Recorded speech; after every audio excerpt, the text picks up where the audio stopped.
Chapit Aguilar jumping it up. Ano naman kung ilan ang nakamata, ilan ang nakatingin. And once they see you, With Gilas, ang problema, lilimang segundo na lang natitira sa ating shot clock. and remember that mobile big guy, definitely, this is a legit. They weave it out, pabalik kay Alapag. Norwood launches it, punches it through. Sa FIBA World Cup, matatangkad, mabibilis, maliliksi ang ating mga makakaharap pagdating sa World Cup. So Gilas, Al-Jamal. Pwede. Baka galing San Beda to. At itong si Al-Gamal was in the second mythical team sa Jones. Mabuk to open up things on the inside. Dahil maski awkward sila. Ang Pilipinas. All the way inside. Tenorio using that crossover, kicks it over. Paul Lee.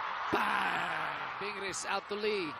Shot clock is at 10. Paul Lee scoops it up and in. Rami Ibrahim.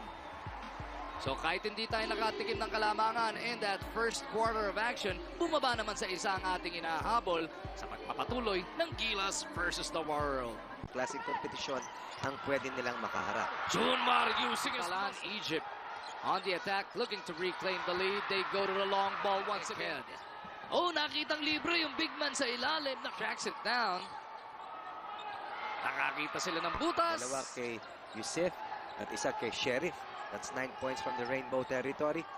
We need our shooters to be able to find their groove from mid-range and even from... Alapag on the run. The Mighty Mouse back over to Jeffrey. Bang! Para dito sa Gilas Pilipinas. Baseline jumper.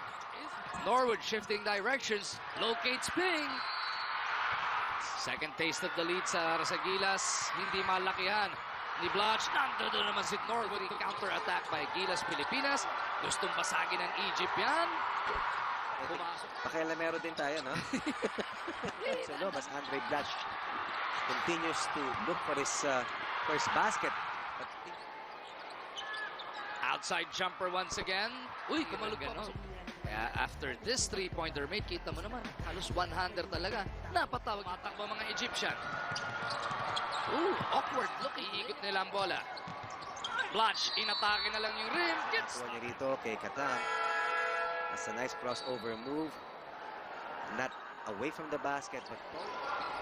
Alapag cycles around, papunta kay Chan. Pull-up jumper off one. Yung hiyawan yung palakpakan, litaw na. Nice setup coming from designated lockdown defender. Kanina si Gabe Norwood, ngayon naman si Wolverine na si Jared Dillinger. Fast break na to. Makakalaban natin yung mga taga-group A naman. Oh, nice move. Magitan na ating matinding Here's a depensa. steal. Watch out, Guadalajara. As much as 7 now, already on top by 8. Pilipinas kontra sa Egypt. Fast break. Preparation, yung cleaning up the offense. You will see a lot of videos. All kinds of pressure here. Looking to go to the long ball once again in this third quarter of action. Junmar step back jumper. Our defensive intensity. Something that has enabled us to gain more possessions and deflate the Is pa rin yan. Oh, nakaleak out naman sa kabilang dulo. Etong si... That's a push by Gary. Outside jumper. Reset. It's down to 9. Norwood's got to go.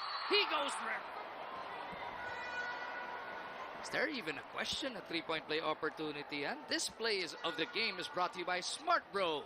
Tomorrow's internet. Lee looking for the crack in that defense. The fadeaway doesn't drop. Junmar is there to clean it up.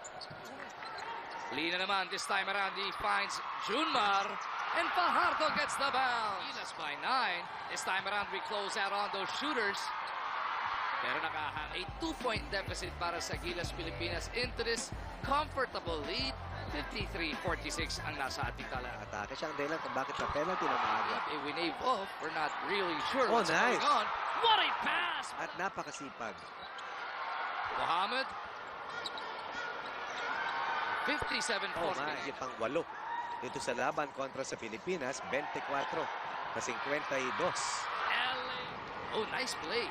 Coming from Egypt, Kamal. Good feed coming from El Gamal. Andre Blatche attacks quickly on the flip side. Oh, nice ball fake. Only a single point in the first half. Outside jumper once again. Andre kicks it over to the corner. De Ocampo ngayon, carving out some space. As Blatche runs into traffic. Kick out pass papunta kay Chan. Bang! Turnovers para sa kanila. One more time para kay Jeffrey Allen Chan. Foul will go against Gilas, against Junmar on the rebound play. Basket, Gilas looking for the stop. Outside jumper, Kamal. Uy, pabanda. Egypt starting to run out of time here. Big sidestep. 6 days prior to the first game sa FIBA World Cup kontra sa Croatia. Blatche kontra Kamal. Pull-up jumper sa Espanya. At kailangan abangan nyo po yan dahil patuloy namin ihahatid na yan. At tuloy-tuloy na po tayo patungo sa Seville, Spain. Magu, ikaw ang gagawa ng mga laro doon. At Magpaypay ka rin. dream come true, syempre. Nice.